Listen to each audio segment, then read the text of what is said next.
Light house project के इस उद्घाटन शिलान्यास कार्यक्रम में हमारे साथ उपस्थित हमारे देश के प्रधानमंत्री आदरणीय प्रधानमंत्री जी, हमारे साथ उपस्थित स्थानीय सांसद, विधायक, उप महापौर, पदाधिकारीगण, आज के इस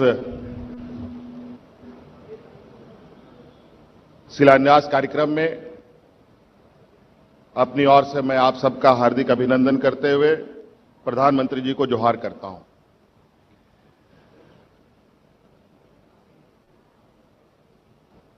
निश्चित रूप से लाइट हाउस प्रोजेक्ट जो आज 7 राज्यों में एक साथ शिलान्यास किया जा रहा है,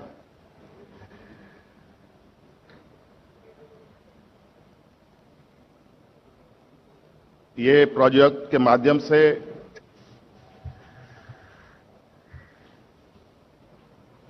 विभिन्न राज्यों में रहने वाले गरीब, कम आय वाले लोगों को लाभ मिलेगा। आदरणीय प्रधानमंत्री जी, निश्चित रूप से एक लंबी दूरदर्शिता के साथ आपने ये योजना प्रारंभ किया है। वैसे हम वर्षों से लगातार ग्रामीण और शहरी क्षेत्रों में गरीबों को आवाज दे रहे हैं और एक बड़ी पहल शहरी क्षेत्रों के लिए आपने किया है। इसके लिए मैं आपको धन्यवाद देता हूं और एक संक्षिप्त आग्रह करना चाहूंगा सर कि जिस तरीके से शहरों में लोगों का आना और यहां बसना होता है, बहुत सारे गरीब मजदूर शहरों में रोजगार की तलाश में आते हैं और बस जाते हैं। ये अनवरत ये चीजें चलती रहती हैं और मुझे लगता है बहुत सारे ऐसे गरीब मजदूर भविष्य में भी आते रहेंगे। मुझे लगता है सर इसमें एक लंबी चर्चा के साथ एक ऐसी कार्य योजना हम तैयार करें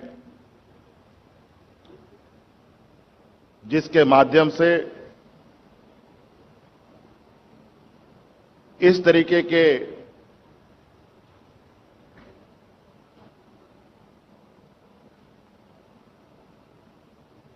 लोगों को हम लोग समय समय पर मदद पहुंचा सकें।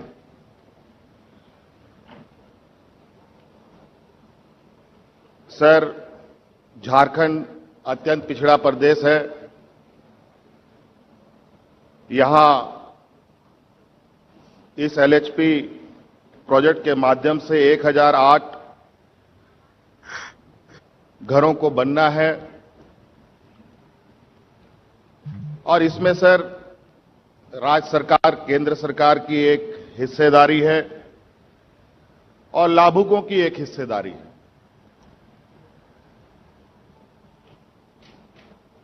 इसमें मैं यही कहना चाहूंगा सर, मेरा आग्रह होगा कि झारखंड में लोगों की आय बहुत कम है।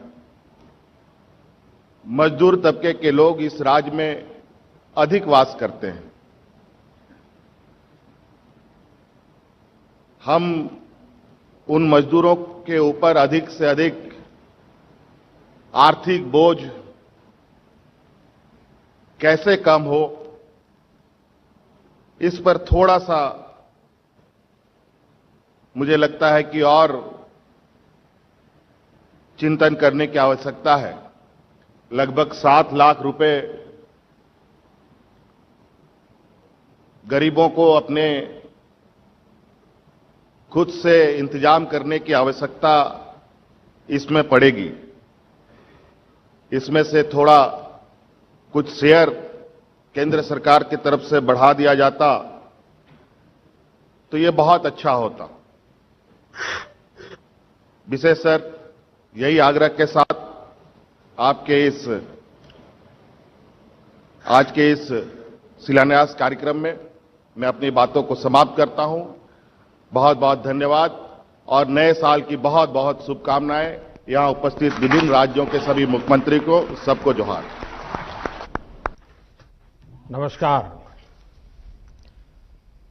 केंद्रीय मंत्रिमंडल में मेरे सहयोगी श्रीमान हरदीप सिंह पुरी जी,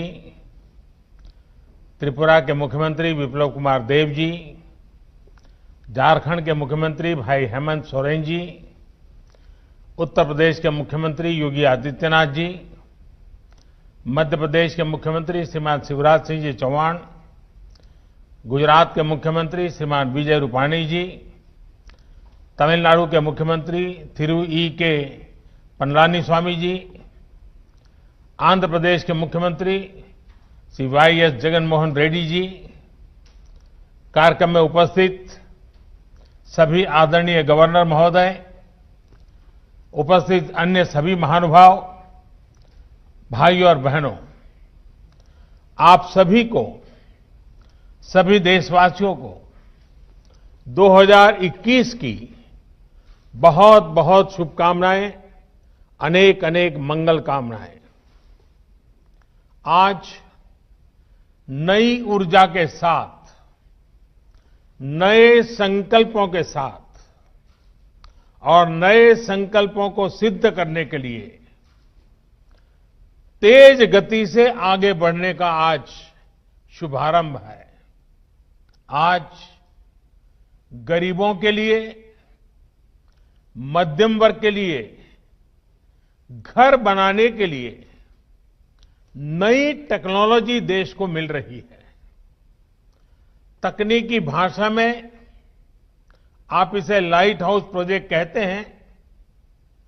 मैं मानता हूं ये 6 प्रोजेक्ट वाकई लाइट हाउस, प्रकाश स्तंभ की तरह है। ये 6 लाइट हाउस प्रोजेक्ट देश में हाउसिंग कंस्ट्रक्शन को नई दिशा दिखाएंगे। देश के पूर्व, पश्चिम, उत्तर, दक्षिण हर क्षेत्र से राज्यों का इस अभियान में जुटना कोऑपरेटिव फेडरलिज्म की हमारी भावना को और मजबूत कर रहा है। साथियों, ये लाइट हाउस प्रोजेक्ट अब देश के काम करने के तौर तरीकों का भी एक उत्तम उदाहरण है। हमें इसके पीछे जो बड़े विजन को भी समझना होगा। एक समय में आवास योजनाएं केंद्र सरकारों की प्राथमिकता में उतनी नहीं थी जितनी होनी चाहिए।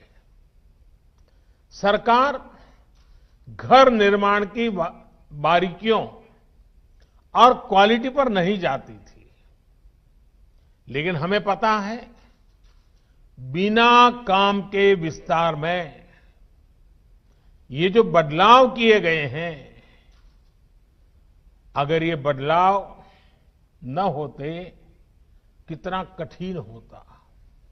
आज देश ने एक अलग अप्रोच चुनी है, एक अलग मार्ग अपनाया है। साथियों, हमारे यहां ऐसी कई चीजें हैं जो प्रक्रिया में बदलाव किए बिना ऐसे ही निरंतर चलती जाती है, चलता है, होने दो। हाउसिंग से जुड़ा मामला भी बिल्कुल ऐसा ही रहा है। हमने इसको बदलने की ठानी। हमारे देश को बेहतर टेक्नोलॉजी क्यों नहीं मिलनी चाहिए? हमारे गरीब को लंबे समय तक ठीक रहने वाले घर क्यों नहीं मिलने चाहिए? हम जो घर बनाते हैं वो तेजी से पूरे क्यों ना हो? सरकार के मंत्रालयों के लिए ये जरूरी है कि वो बड़े और सुस्त स्ट्रक्चर जैसे ना हो, बल्कि स्टार्टअप की तरह चुस्त भी हो और दुरुस्त भी होने चाहिए।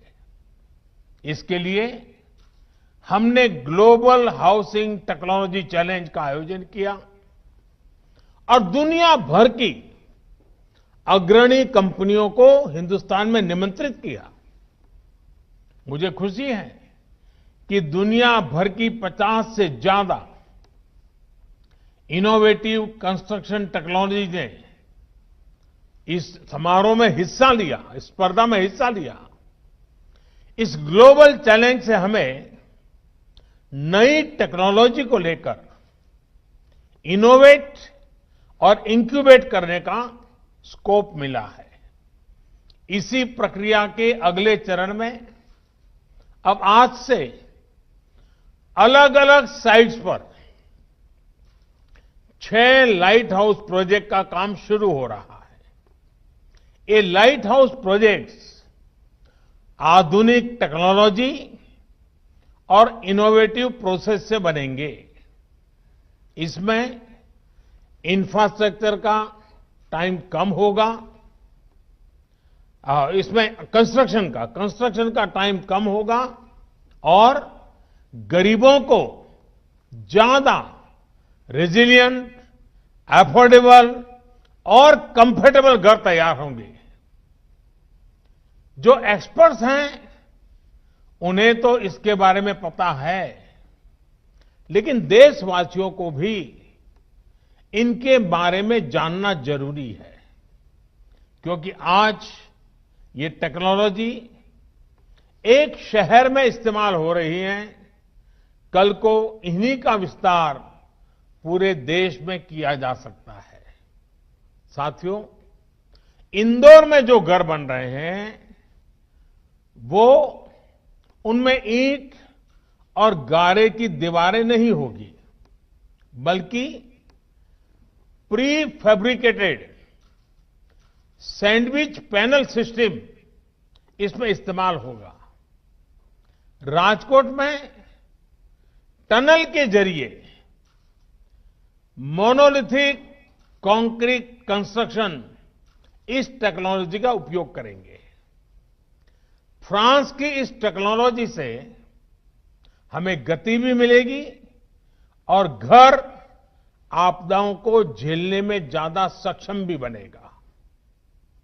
चेन्नई में अमेरिका और फिनलैंड की प्री कास्ट कंक्रीट सिस्टम का उपयोग करेंगे, जिससे घर तेजी से भी बनेगा और सस्ता भी होगा। रांची में जर्मनी के 3D कंस्ट्रक्शन सिस्टम से घर बनाएंगे। इसमें हर कमरा अलग से बनेगा और फिर पूरे स्ट्रक्चर को वैसे ही जोड़ा जाएगा जैसे लेगो ब्लॉक्स के खिलौनों को जोड़ते हैं। अगरतला में न्यूजीलैंड की स्टील फ्रेम से जुड़ी टेक्नोलॉजी से घर बनाए जा रहे हैं। जहां भूकंप का खतरा ज्यादा होता है, वहां ऐसे घर बेहतर होते हैं।